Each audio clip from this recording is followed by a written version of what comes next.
Welcome back, everybody.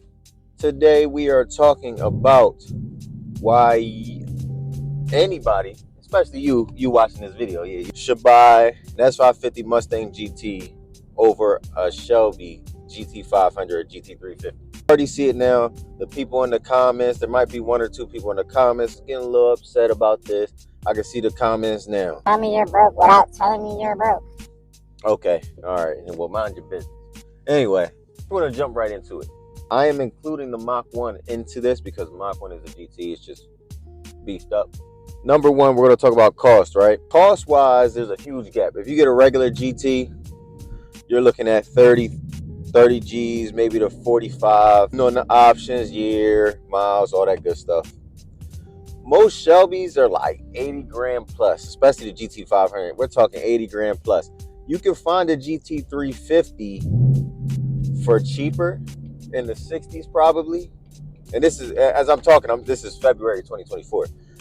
Maybe high 40s with a lot of miles on them, but that's the older years. The years you really want for the GT350 are 2020 plus, and they're all 60 plus grand. Now, this second part is like probably the biggest thing, and this is like the biggest killer for a lot of the Shelbys. You could buy a GT for so much less, and you can put less than 10 grand most of the time into the car. And if you're building for speed, you'll have similar numbers to a GT500, and you'll make way more power than a GT350.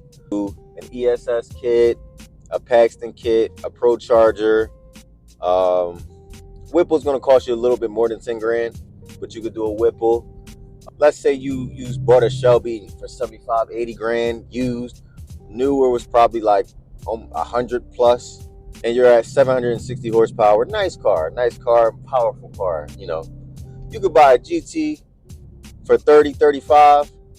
You can even put 20 in there, so now you're at 50, maybe 45, 50, and you'll be way faster than Shelby.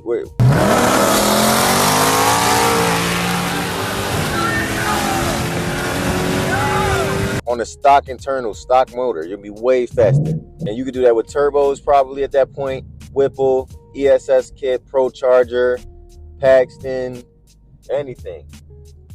Now, my next point, some people will care and some won't. If you buy a GT350, you can only buy it in manual. If you buy a GT500, you can only buy it in an automatic, a 7-speed dual clutch. If you buy a GT or a Mach 1, you can get it in manual. You get the MT82, you can get the Tremec, you can get the 10-speed. Any option that you want it, however you want to drive, however you prefer to drive, you can do it. The cars are all interchangeable, as most of you probably already have heard. If you're new here, you probably seen my last video when I talked about why you should buy a GT. All the parts are interchangeable, so if you wanted to, for the people that don't know any better, you could swap a Shelby bumper and fenders onto a GT, and most people would not know the difference. Now, I'm not for the up badging at all. It's not in my blood, man. I can't support the up badging, but if you wanted to just look like that, you could do it.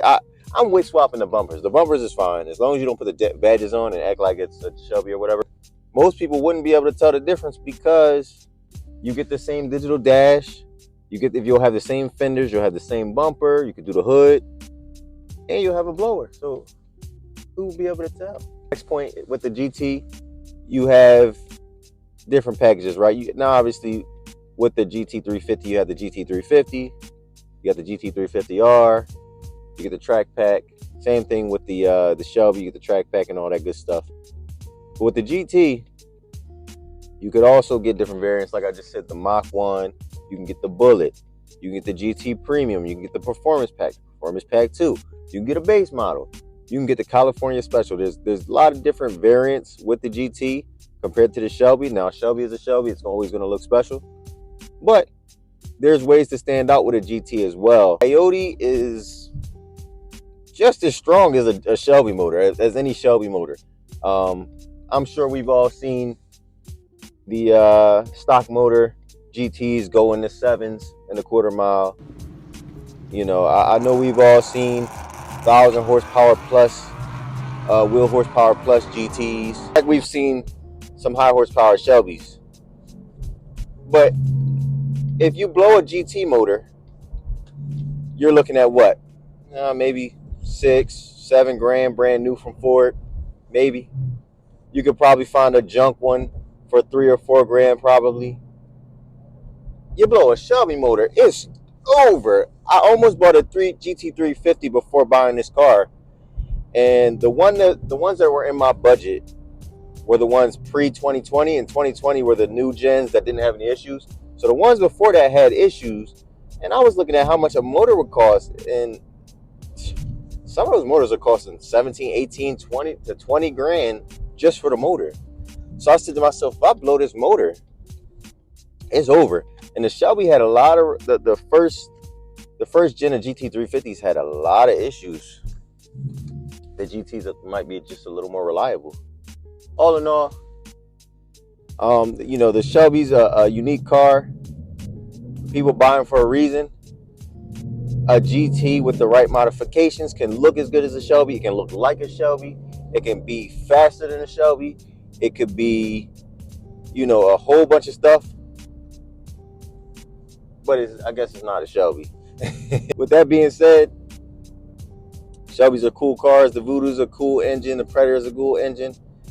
And if it came down to it, yes, I would buy one. Just because, like I said, I was going to buy a GT350. But if you don't got the money to buy a Shelby, gt500 or gt350, there is absolutely nothing wrong with staying with a GT.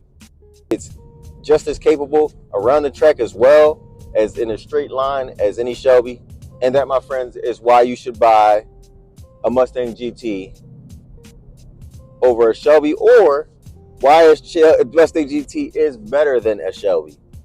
If you enjoyed this video or any of my other videos that you've seen, don't forget to like, comment, and subscribe. It helps me to continue to make these videos.